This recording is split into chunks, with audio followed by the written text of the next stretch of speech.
Okay, you're welcome along to the latest in our History of Sport series. We have with us, as usual, Professor Paul Rouse, Professor at UCD's School of History. We are into, Paul, I think, our final lecture in this broad series, which has taken us from medieval times right through to modern day sport in this country. So we're coming to the end.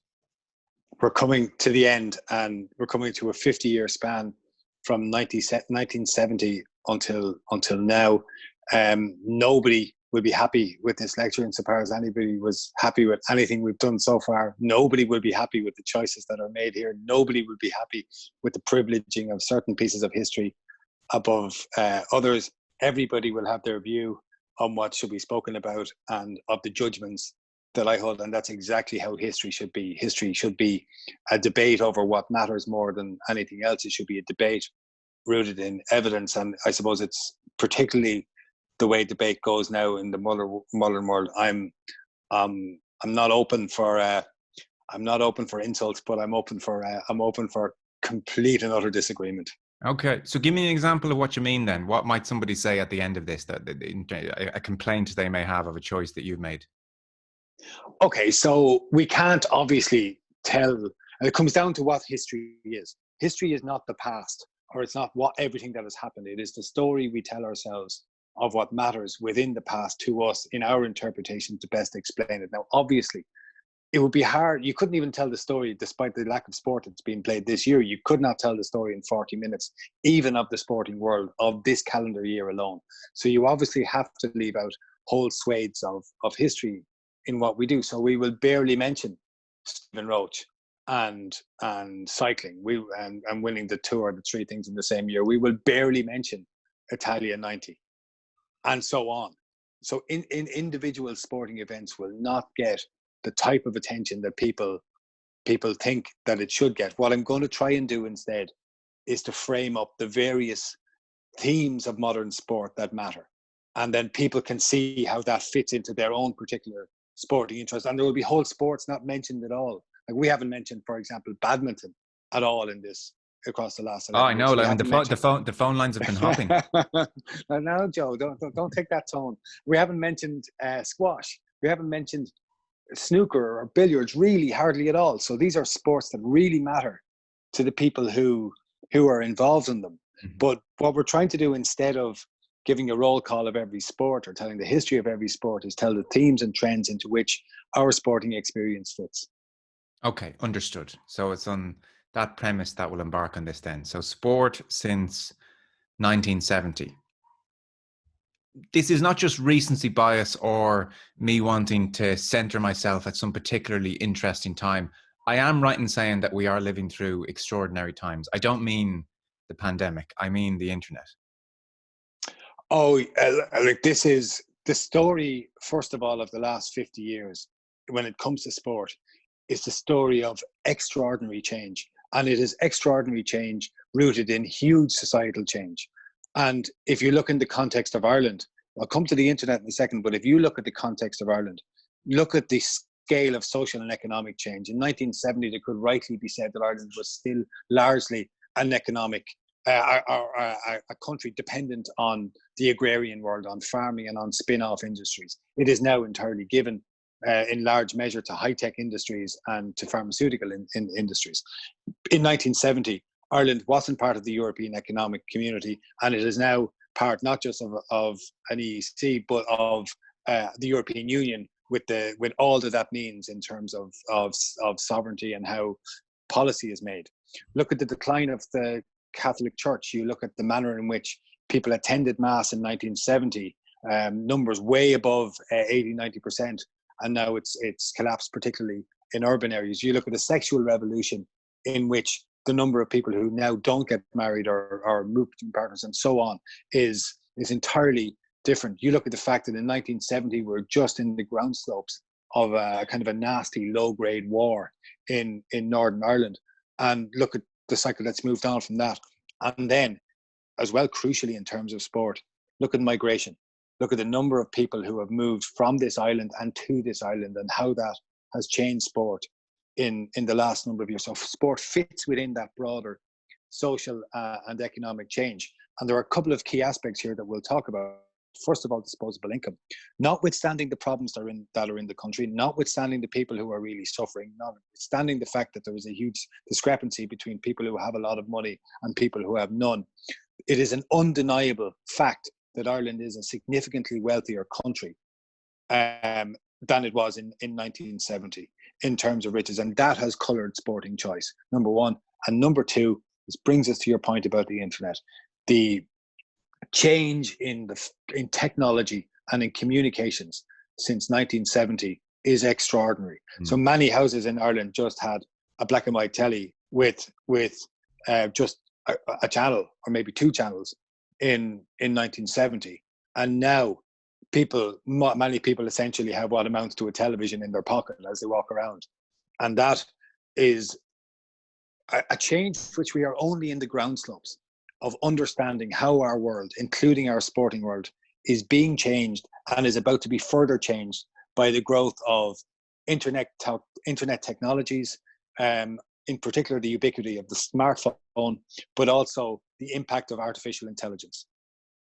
Yes, my brain can't keep pace with it all. You know, I hope when the Paul Rouse of 2200 is having this series, when the next pandemic hits, I hope that somewhere in his presentation to the masses then, if radio is still around, that he is making the point that even people in the midst of it felt that their heads were fried and they couldn't figure this thing out. It is one of the great mistakes that people make when they write history or they seek to understand history, that they look at the outcome and they almost consider that outcome inevitable, and they seek to trace the route to the outcome without understanding that at every step along the way, none of this was inevitable, or at least almost none of it was inevitable. That it is the product of decisions that people made in various ways, both on an individual and on a collective basis. Like, there was nothing inevitable about Brexit. Brexit was a choice made by a group of people who were fed certain parts of information and chose to believe it. There was nothing inevitable about the election of Donald Trump, and there is nothing inevitable about his prospective defeat for a second term in November. It does look increasingly likely, but to argue that it's inevitable would be entirely wrong. Equally, there is nothing inevitable. We don't know now what will happen with the pandemic. That we record this in the middle of it. We don't know that. We don't know where things are going, or that there isn't another wave of another virus about to throw upheaval in our world. And in terms of the use of technologies and how technology changes our lives and how we regulate technology, how we deal with high-tech companies, and how we deal with people who are publishers of social media, and that debate over whether they should be understood as a public utility more than anything else, it's not clear on this. And in terms of sport, we might talk about this, I'm happy to talk about this now if you want to, but in terms of the future of sport, we don't really know what the future of sport is. So, for example, if you understand through this course that the 19th century, because of the scale, extent, and power and wealth of the British Empire, it can rightly be said that it was during that 19th century that British sports spread around the world and transformed not just how people in Britain played, but how people in Ireland played and people in countries all around the world played because of the power of that. Similarly, if we consider the 20th century, and certainly the second half of the 20th century, as being dominated by American power and the American empire, you can understand the impact that had on the Irish sporting experience in two ways. You understand it, for example, in the spread of sports such as basketball, and the rise of basketball as the second most popular sport in the world, and everything that means, and how that pushed in everywhere. But also the spread of American technologies, the growth of pay TV, the growth of the televised sport, and the growth of American commercial practices in the sale of sports and in their presentation. So that transformed our sporting world in the 20th century. So we've gone from the British century to the American century, and we now look like we're coming in to a century, or we're in the early stages of a century, which will possibly be dominated by China, maybe by India to some extent, but certainly by heading towards Eastern countries. And the question is right to ask, how will that affect our sporting practices? Will it just mean new ways of understanding the thing? Will it just mean that these countries will be new powers in existing sports? Or in what way will they change our sporting practices? We'll finish up with that question. I'll allow that to stew around in the listeners' minds for a few moments. Let's jump in then. 1960s RTE television. I mean, if ever there's a revolution from a sporting perspective, it's that suddenly you can go from 50, 60,000 people watching an All-Ireland final to effectively the whole country. And that must happen in the space of a year. I mean, we're talking about the rate of change we're all undergoing at the moment. From a television perspective, for that many people to suddenly see the game is an extraordinary change overnight. It is an extraordinary change now. It is true that people could watch recorded highlights through Gaelic films that were shown in cinemas around the country, not having been at games through the 40s and the 50s and into the 60s. But the fact is that from the first year of the establishment of Television, as RT was initially named, that you could see now these players on matches in All Ireland semi-finals and in finals. And the broadcast of those games lent a luster to them, and they pushed a new sort of fame onto the games and onto the spread of the games and onto the people who played them. And it created a huge change, and it was a signal change in Irish life, because you also then got in terms of All Ireland finals, that's fine, but also you get the transmission of international soccer matches, of the FAI Cup final, and of international rugby matches. Yeah. So people, GAA people who had never been to rugby or soccer matches now saw these sports that they had read and heard about, and of course had an interest in great numbers. And you said last week, it's worth reiterating for people who didn't hear, for instance, that made a mockery of the ban, the GAA's ban. I mean, if you're banning people for going to foreign games, but they're sitting at home watching them on their couch anyway, then there's a fatal flaw in that ban. How quickly, by the way, were these games live? I mean, the All-Ireland final from the first year, 1962. So they were live, were they? Wow. Yeah, our Television, they go live from 62, and it is one of those things that I completely understand that people love to kick RTE, and I understand that that's how people just, it's a national broadcaster, it's a target. But the reality of it was that first in radio and then in television, RTE's technology came in straight away, and it was a really important relationship with sport throughout all of these things. And it is true. You go to the FAI Cup final in Dalymount, and you're banned from the playing intercounty football for Kildare. I sit at home and watch it on telly, and I can play away, no problems. And this creates a situation where the GAA had to get rid of its ban rules. But it does another thing as well. There are people who, obviously from rugby backgrounds, no interest in GAA previously, or soccer backgrounds, no interest in GAA, and now they too can sit at home and watch these games. But something else happens very quickly as well, and it happens through Sports Stadium, that program that people of my vintage will remember particularly well, that runs through from the late 70s and through the 80s. And it is that collection of sports that were broadcast on Saturdays with people like Brendan O'Reilly presenting them. And you get a collection of sports from horse racing, but also squash and basketball. And first exposure to quality basketball was on those programs. And the growth of the Irish League in the 1980s was massive. These kind of brilliant American players, not quite good enough to make the NBA, but still extraordinarily brilliant. And they add this luster to a game, which in newly built community halls and in towns all across Ireland is taking hold, from Tralee to Mayo and so on. There are basketball teams that are just really embedded in the community. Yes. And the league is superb, and it's shown on television, and that was really important as well. And sorry, so I'm going to jump around here because I feel like I have a certain degree of lived experience of all this. Two things jump out at me about the importance of all of this from a TV perspective, and I know this from working on the show as a lived experience now. We will get questions on a Monday, why are you not covering X? And the short answer is, if something was on television over the weekend and thousands of our listeners have seen it, they will have their own opinions on it. They will enjoy the conversation about it in a far deeper way, as opposed to if that GAA match, which was not on television, you read the match report, you have no opinion on it. You didn't see the controversial incident. You have no opinion on who the man of the match was. So suddenly a match being on TV transforms the industry from Monday to Friday as well, because there is now a desire to debate and talk, and that's huge. And the other point, just to make briefly, I think my generation is one of the last generations, I've noticed this with younger guys coming through even and talking to them, that grew up where they were fed multi-sports just via like a BBC or an RTE. i.e., in summertime I played tennis because Wimbledon was on. Yeah. I went and played pitch and putt because the golf was on. Whereas now, if you're just like a Conor McGregor fan or a Messi fan, you have 24/7 coverage of Conor McGregor or Messi to sustain you. You don't need to rely on what the BBC is going to feed you on a Saturday, because you mightn't be that interested in equestrian sports. So you don't have to wait around for it. So it's a bit like a increasingly some kind of echo chamber where if you're a Republican, you can just follow all the Republican accounts and just get all that you want. So, you know, it's amazing how even the media has changed tastes, I suspect, going forward. No doubt about that. Absolutely no doubt about this omnibus sports program on Saturday afternoons on BBC and on RTE gave people exposure to things that they would not ordinarily have played.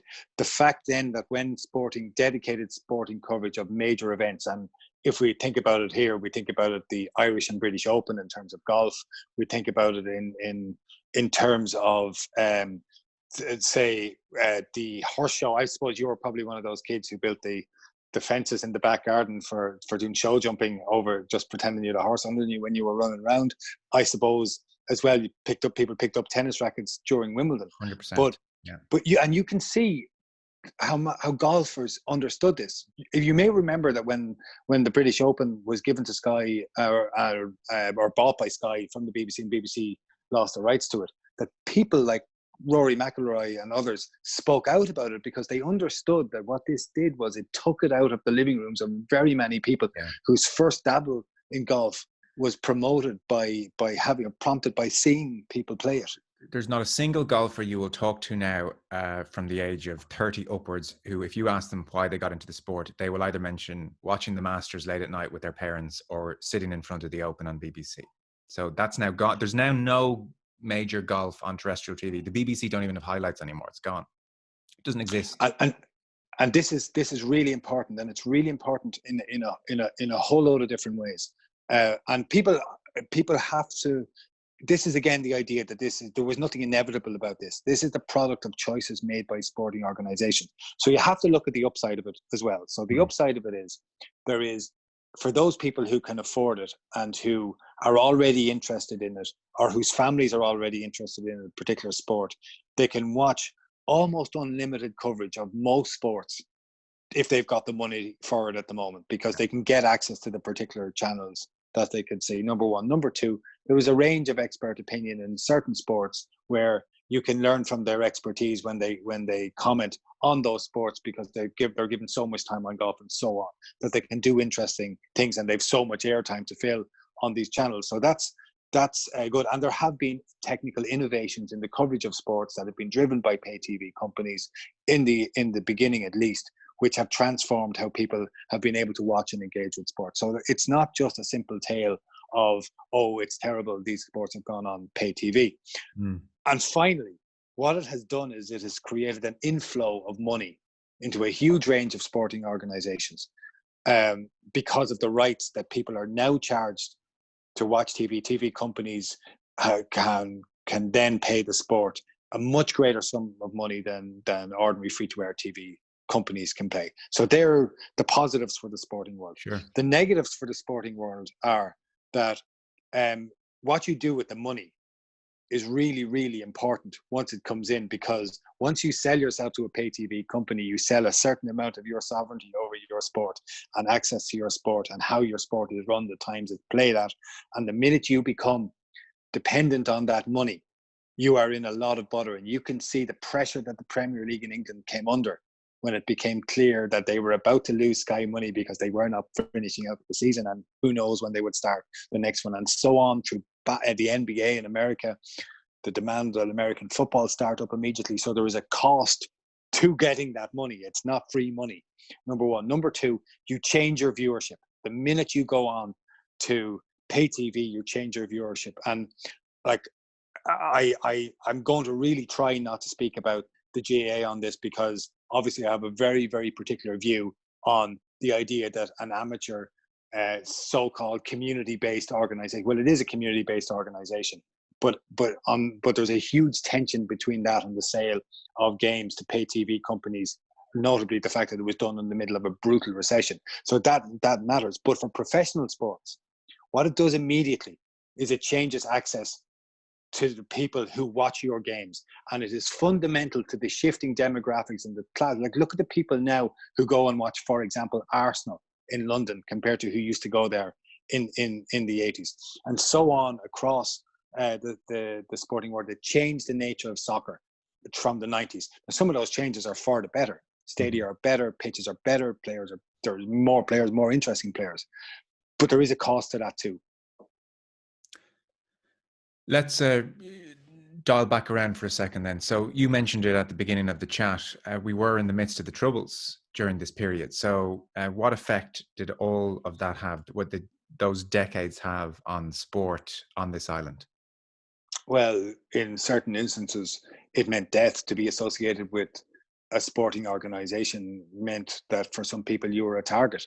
So, for example, for GAA men such as Sean Brown or Jerry Devlin, they were murdered because of their association with the GAA and with northern clubs within the GAA. For people like Aidan McInnesby, who in 1988 was crossing the border to go to a field, shot by a British soldier, that also meant death. So there were people who were targeted for membership of the association, and you can see that the Ulster freedom fighters, for example, placed the GAA on a list of what it called legitimate targets because they were seen to be so enthralled to the ideas of republicanism and everything to do with this. So that's the first thing to be said, that at its most basic it meant that. But there are other things that mattered as well. There were arson attacks on various GAA clubhouses all across the 6 counties during these years. So, for example, you get clubs such as the one in Ballycrana, St. Joseph's, which when it was burnt down in 1993 was the 7th time its clubhouse had been built down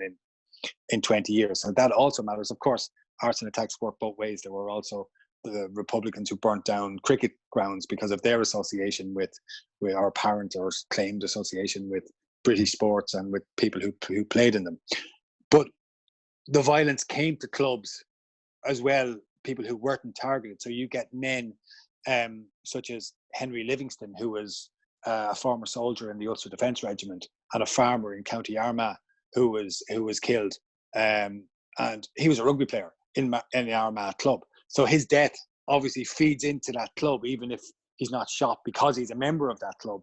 It still changes the atmosphere in that club. And then when you have Kevin Lynch, the INLA man, who died on hunger strike in 1981, brilliant hurler in Derry. He died as one of the 10 hunger strikers who died, and the club is called after him. So that's an identification. So the club he played hurling for is called Kevin Lynch's now, and so that identifies that sport is closer with that organisation. So you get sport becoming becoming once again a badge of honour. You get the change in the use of facilities, and this is really interesting. Like Crossmaglen, well, first of all, Casement Park was British soldiers in '72 cut down the goalposts and stuff like that. Crossmaglen, they took the pitch for a long section of the pitch for use for British Army based Chocop helicopters flying in and out and all that means. But it was really interesting. The GAA on the one hand suffered because of that, and all the while between 1962 and 1982, the GAA received just short of £1 million in support from the British Exchequer. So it's a really interesting thing. So I throw it out there as a thing that people need to think about as well. It's not just a one-way street. And if you look at the individual sports, there is no denying the fact that the GAA was identified almost exclusively with nationalists and people who were perceived to be nationalists. And I know that someone will point to individual exceptions to that story, but the exceptions almost prove the rule in terms of the scale of it. And then on the other hand, sports such as cricket, hockey, and rugby were largely identified, though not exclusively, with the unionist community. And then in the middle, you had soccer. Okay, well, soccer. What about soccer?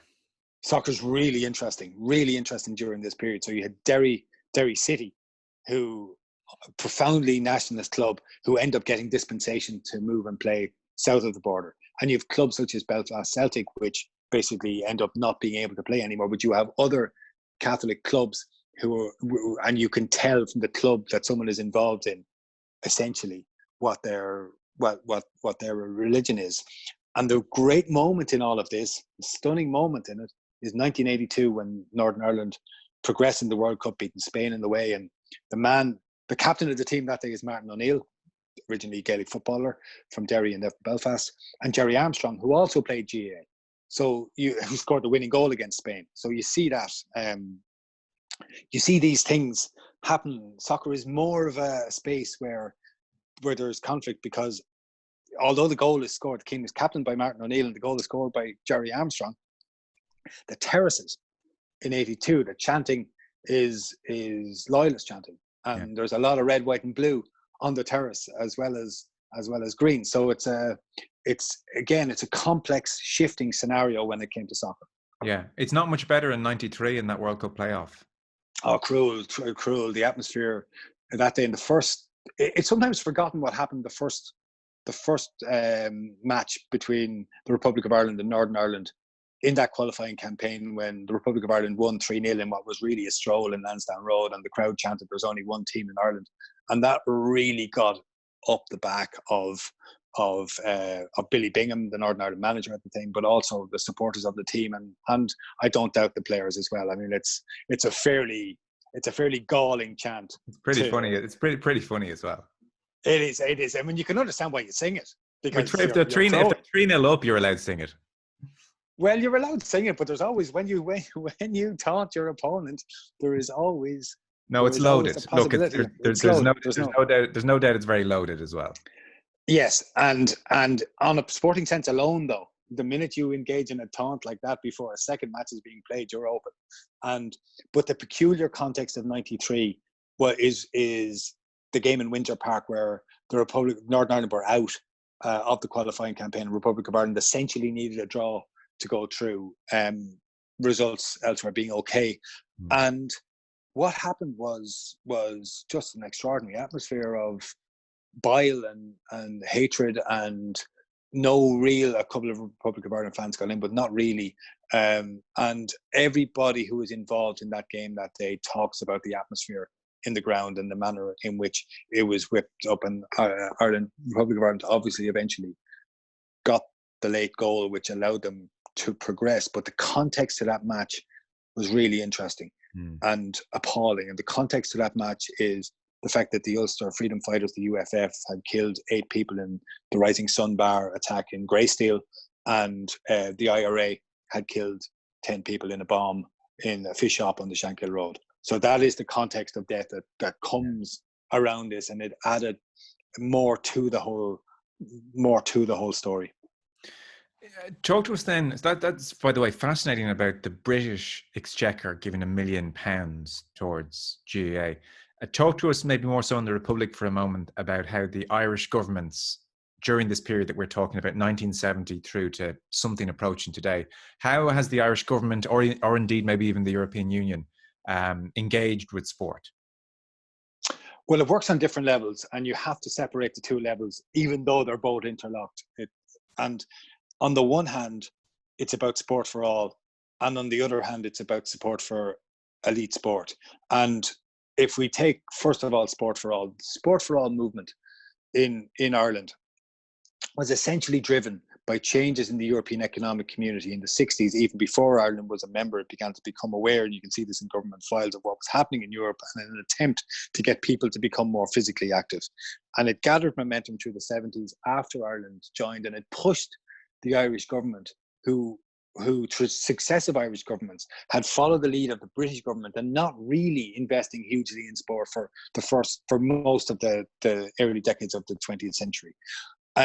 But it moved so much that you get the establishment of the Sports Council, the Irish Sports Council, in 1999, which became Sport Ireland subsequently. But that had its origins in an intergovernmental driven committee that was established called CUSPOR in 1978. And their idea was that they would drive sport for all initiatives around the countryside, that they would develop facilities, and that they would develop methods of play for those people who weren't necessarily getting them at that stage. And this ultimately came under the auspices of the newly created Department of Art, Sport and Tourism, first of all in 1997, and then changed its name to Transport, Tourism and Sport in 2011. So I couldn't believe that was so late, actually. 1997. I just would have thought there would have been a Department of Sport in the 50s, 60s, 70s. And if you look at it, if you raise these two things, why is this? First of all, if you look at Sport for All, take the curriculum. There was no proper PE curriculum when it comes to the physical education that kids were involved in throughout their schooling experience. And the great majority of kids before the 1960s went only to primary school. They didn't really go to secondary school at all. And practically nobody went to university. But across primary schools, there was no real engagement with organized sport in a systematic way. It depended on the whim of a local teacher being interested in it, and being both interested in it, in the sport, and interesting to give sport to the kids. And you can see up until when, Paul? Up until when was that? Well, look what happened in the 1930s. So in the 1930s, the government understood that there was a problem with kids engaging in sport, and they set up a couple of governmental committees, which referred, by the way, to the fact of, and I quote, evil consequences of the lack of sport being undertaken. And they went to places like Nazi Germany, and they went to Sweden, they went to other areas to look at what people were doing in a sporting sense, to try and learn from them and bring them in, to bring in a kind of teacher training programs. And the reality of it is, the what is now UL, but was first of all the National College of Physical Education, opened in 1973 with the first teachers of physical education coming out a couple of years later. Now, I know some teachers had gone to train in Strawberry Hill in London before then, but that's broadly it. It's 1973 before you get the push for this all. And that, again, is part of that whole Sport for All initiative. And all the while, you have that going on. And at the same time, you have very little funding also for elite sport. So if you look at elite sport, the Irish team that went to the Amsterdam Olympics in 1928, where Pat O'Callaghan won a gold medal, was funded to the tune of 1,000 Irish pounds. That's the state funding for it. As late as 1968, the team that meant Mexico was funded to the tune of 12,000 pounds. So the Olympics being considered, for all its wrongs, considered that thing that most sporting people wish to get to at that point. That's the level of funding for them. Right. And when does the major upswing happen? It really happens. It begins to happen in the 70s and the 80s, but after the 1990s, it's really interesting to watch how sport is funded. So as late as 2013, so Irish athletes are getting funded on a carding scheme to the tune of about 800,000. That's athletics alone, but there's also great success through funding for boxers and for rowers, as people are aware. So it becomes more, but it took a while to shift away from that. The 1920s Department of Finance asked a brilliant question. We may not like we never find it easy to answer the question, but it was a brilliant question. They asked simply, when they were asked for funding for sporting organizations, what does the taxpayer get back for funding elite sports people? And it is a question that remains extremely important to answer. Like, why do we fund top level athletes to go and compete around the world? What is it about it that makes us wish to do that? What is it about England that puts so much money into attempting to win gold medals at Olympic Games, both in 2012 and subsequently in 2016, and the range of sports that were funded? And this desire, is it for national morale? Is it to fly the flag on an international stage? What exactly is the reason we do it? Or is it just something that's inherently good in itself? And is it because it attracts people to join that sport? Well, if you want to attract people to join a sport, you have to have a sporting infrastructure. And in terms of how we have built our sporting infrastructure, it really is extraordinary what happened through the sports capital funding grants and the money that came through the National Lottery. And it is worth bearing in mind, again, that between 2002 and 2011, the state spent more than 2 billion euros on sport. Now, that doesn't include the 114 million for Croke Park, and it doesn't include any funding that came through the Department of Education. What it includes, though, is the Department of Art, Sport and Tourism giving money. And the surveys show from the time that if you were the minister who's in charge of that department, Minister for Sport, or if you were the Minister for Finance, your constituency did disproportionately well. I'll be very careful how I put this. Disproportionately well in the allocation of funding. So you see, for example, when Jim McDade was Minister for Sport, Letterkenny received more than €1 million in funding during those years.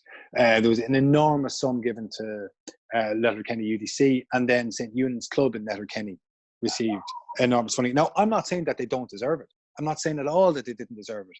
I'm just saying the basic facts are that when Jim McDade was Minister for Sport, that his constituency received an extraordinarily high proportion of funding relative to other things, and exactly the same thing happened with John O'Donoghue when he came. And this work, by the way, has been brilliantly documented by John Considine, who people might remember as a man who heard with Cork, and he's professor of economics in UCC, and he finishes this superb report with a line superbly where it just says, "The money follows the ministers." Yeah.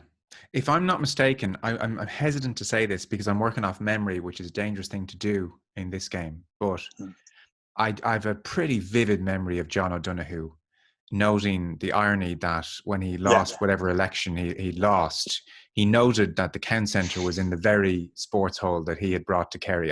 That happened, didn't it?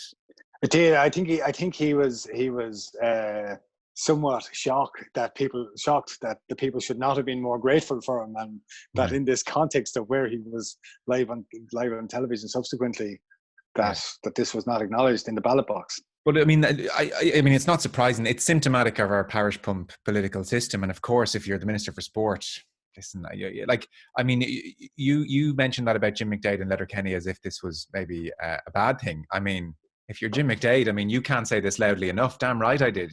That's the whole point of the game. And if you're the people who benefited from in St. Eunice, I don't begrudge them a penny of it. I'm just pointing out that this is how policy is made. And they do argue it's changed now. I mean, that it's open to the most rigorous checks and balances, and that they've got to grips with this, which in and of itself is an acknowledgement that there was a problem. It is, and what brought the problem once more is where you saw the funding of certain schools in South Dublin with the provision of 4G hockey pitches at a time when there were so many other schools. For example, 10 inner city schools in the north side and the south inner city of Dublin would not have blade of grass between them. So you get a disparity. And what there has been in the kind of pork barrel of personal favours that have been dished out by a succession of politicians, what there has not been is a constructive, coherent plan around the provision of widespread sporting facilities for people around the country. And in general, by the way, there is this idea that this failure to construct municipal sports stadia, and the idea that there can be shared stadia, and really when it comes down to it, in a small island, the mania for building a stadia which stay unused for so long is exceptional. Yeah. Okay. So if we were to, we're drawing a line in our series here, and because I want to move on to some other aspects of sport in this period. But if we were to draw a line at 2020, you would say in terms of a sporting infrastructure around the country, it's very haphazard, it's ad hoc. It's nothing really for us to turn around and say we've cracked it. On this small island where it should be very doable, we don't have wonderful collections of municipal stadiums and an infrastructure for various sports to thrive. We haven't cracked that one. Oh, our sporting infrastructure has to be looked at in the context of individual sporting organizations. So you can see, for example, the network of GAA clubs and of rugby clubs, and to a lesser extent of soccer clubs around the country who do have lovely fields at club level on which to play for. What we do not have is a coherent strategy of providing enough playing fields in areas where need them. That's on a sport for all basis. So, for example, there's a huge deficit in the south inner city and in the north inner city of Dublin alone, and you can go to urban areas all around the country and you find that's there. There is not an adequate level of indoor playing facilities on a place that's very wet all winter. The provision of gyms, for example, for basketball or other light sports is entirely privatized now, and that brings its own issues. But then at an elite sport level, we have it's chronically misorganized in terms of how we do things. Now that's partly to do with the GAA's county system and the desire for every county to have it's a kind of a if you build it they will come type scenario in operation in their place, and I totally get that. But often these have been built out of entire proportion to the demands and needs of their area. So we'll build a 20,000 seater when really, do we really need more than 10? Have we ever had more than 10,000 people here? Yeah. So to change gear then, the series you did, the lecture you did on women and their participation in sport, late 19th century through to early 20th century, got a great reaction. This 50-year period, we're in the midst of another revolution at the moment. So chart 1970 to where we are for women and sport. It's really interesting what has happened in terms of the participation of women in sport in Ireland since 1970. It has been a story of slow, exceptionally hard-won gains in participation and in acknowledgement that women have a place in the Irish sporting world that should move from the margins to the mainstream. It is something that is a work in progress and can only be considered a work in progress. But if we look at that work in progress, you look at, for example, the Ladies Gaelic Football Association, founded in 1974, allowing women to play football in Croke Park only a mere 5 years after men had walked on the moon. So it is a steady change from that. The establishment of that association in 1974, driven by Brendan Martin, to the fact that by 2008 alone, there were 132,000 women and girls playing Gaelic football in that year, and that number has grown since. In the 1970s as well, you get a Ladies Football Association, and you get the sense that with 10 years ago, there were about 6,500 registered players. So this is growing up. And then in 1993, you had the beginnings of women's club rugby in a very slight basis in the 1970s, a little bit around Trinity, a bit down in Bruff and Limerick and so on.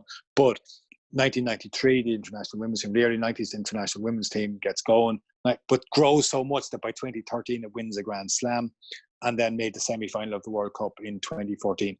And you look at the performances of inter-county ladies Gaelic football teams, you look at the performances of the Irish international soccer team, and you look at the performances of the rugby team, and this is the story of sporting progress that is unrelenting in these years, both in the numbers of people who are playing, in the profile of those sports. But it is unrelenting coming from an exceptionally low basis of interest.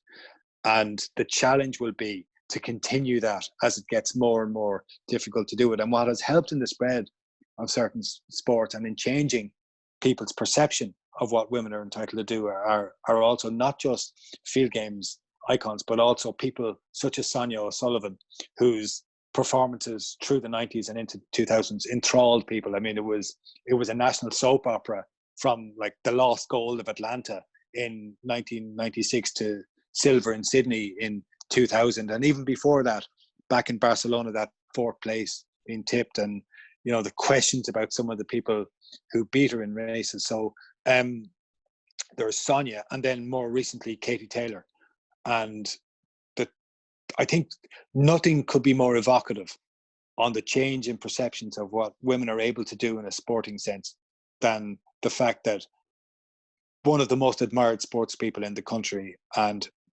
arguably, I think, well, undoubtedly the most famous Irish sportswoman in the country, is a boxer, who has also, by the way, played Gaelic football in Camogie, but played international soccer 20 odd times and was just a tremendous all-round athlete. Mm-hmm. What about sport as an industry in this country then? If we were talking, I mean, if you take the UK, our closest neighbours, the amounts of money being earned on English soil have grown exponentially. Largely, I'm talking Premier League, of course, but exponentially. I'm trying to think here, who is earning a huge living from sport on Irish soil? I mean, I know Padraig Harrington lives here. He doesn't earn his money here. Our soccer players go. Maybe our jockeys or our trainers. Like I'm coming to the conclusion: are our rugby players our highest paid athletes earning their money here? Sport as an industry. I think there are a sprinkling of people involved in horse racing who have managed to make themselves very wealthy through their involvement in sport. Irish bookmakers have done very well out of sport, and continue to do very well out of sport in the absence of proper regulation. I think Rory Croak, by the way, had a brilliant article in the Irish Times about that earlier this week. I think people have made money from administration out of sport. There are, people have done very well from running certain organisations, and I think I didn't know what you meant there. So okay, John Delaney, one of the better paid CEOs in the world, probably. Well, exceptionally in soccer terms, I mean, he was paid more than the Spanish. Oh, exceptionally well paid. Yeah. No, exceptionally well paid, but not alone in that. And on top of that, after that, you have to look at the rugby players and what a high level rugby player gets paid in Ireland. And again, it's not as much as they would get if they went to France. But what there is a scheme for Irish rugby players who play their careers here, and the manner in which that kind of the tax deduction scheme works for gross earnings. So for people who don't know this, an Irish sports person who's a professional gets a 40% tax deduction on their gross earnings from sports activity over a 10-year period once they retire. And that between 2002 and 2014, 271 sports professionals shared about 1.8 million in tax rebate. So it's not an extraordinary amount of money, but it does make a difference to people who were there. And I suspect that number can grow in the event of the scheme surviving. So, but it is rugby, which is the broad base, because if you look at soccer, the market for soccer means that the very best players go abroad, and the league is sundered in two parts here, north and south. There is a want of investment, or there was traditionally a want of investment in the league. There was a want of prioritization at key domains in that league by the Football Association of Ireland. There was the decision of clubs to pay sums of money to their players who played for them on a basis at a time when they didn't have significant income to justify that. And there's just a kind of a chaotic financial structure to the whole operation, which does not permit of long-term professional development. Yeah. It's also been a period where, certain sports seem to have done disproportionately well, like the greyhound industry classed as, comes under the auspices of the Department of Agriculture and therefore receives huge sums. The horse racing industry is very much an industry and is hugely supported by government. All of that has happened in this period as well. It's really interesting to watch that. It's really interesting to watch how greyhound racing operated. And greyhound racing is a sport, but also an industry, as I suppose we understand sport to be like that now. But in a particular, greyhound industry was understood to be a potential export industry. And by the 1950s, there were 5,000 greyhounds a year being exported from Ireland. Actually, there's the first record of greyhounds being exported from Ireland. It shows you how little history changes to some extent. Is back in the time of the Roman Empire when Irish dogs were exported to Rome as a kind of they were so well regarded apparently that they were kind of prized possessions. But in terms of horses as well, the privileged position which horse racing has enjoyed as an industry in this country is undeniable, and it's undeniable at a whole load of different levels, from exchequer funding of the entire enterprise to, for example, the provision by different county councils of prize money for horse racing events in our support for various horse racing festivals during these years. So even in the midst of a downturn in 2013, Dunleary Town County Council has given 30 and then 40,000 euros to Leopardstown Racecourse. So it shows you that place of horse racing in Irish society. Okay. Two last quick things I want to touch on then. I'll come to blood sports in a moment and hunting, but I think it would be remiss of us not to mention just general participation. Like when we touched there on where physical education was, and fast forward now, even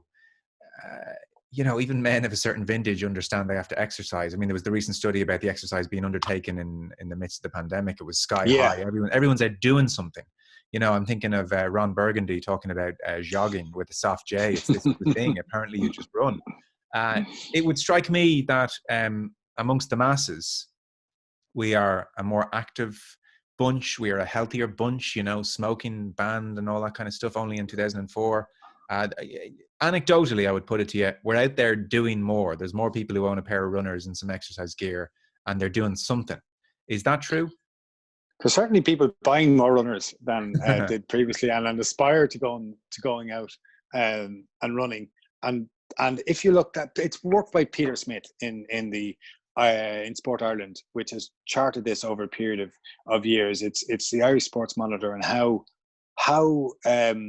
Irish people engage with sport, and it's really, really interesting to look at this. And it does show the engagement of people, and in particular, the most recent survey in the middle of the pandemic showed an increase of about 8% on this time last year on people who were actually active. And this all changed in the middle of the pandemic, and it changed, I would argue, because of time. People actually had a small bit of time and a desire to get out of the house to do something. And I think those two things played off each other. And the question would be, is that sustainable? Will they stay at it? Number one. Number two, how many kids or coaches in voluntary sporting organizations are going to return after the summer or as sport begins to open up again? Will there be dropout rates? Will kids kind of go, do you know what? I actually didn't really enjoy that. I was being kind of pushed into it by my parents or by my peer group. I've had my break now and I'm not going back. Will parents say, do you know what? I actually don't need this routine of bringing somebody to a sporting venue. We've had much better fun going out ourselves and doing stuff. And those parents who are coaches, are involved in teams as coaches, are they going to commit again to the treadmill? And anybody who is involved in it understands the treadmill that is the Tuesday, Thursday, or Wednesday, Friday, what it is, followed by a weekend full of matches in various sporting organizations. And it puts an enormous pressure on time. Now, what do you get out of it in return? You get out socialization, you get kids involved in sport, you get competition. It provides a framework of competition, and you get the joy of playing sport and being part of something. So that's a really potent and strong pull for a lot of people. But I suspect that there are people who are going to use this almost as saying, do you know what? I value the exercise, but I don't value the sporting commitment. And we have this thing, Joe, that sport is a force for good, is an inherent force for good. But that has to be challenged, because it's not necessarily the case that sport is a force for good. Because our kids are involved in sporting organizations, because we ourselves are involved in them, does not make it a good thing.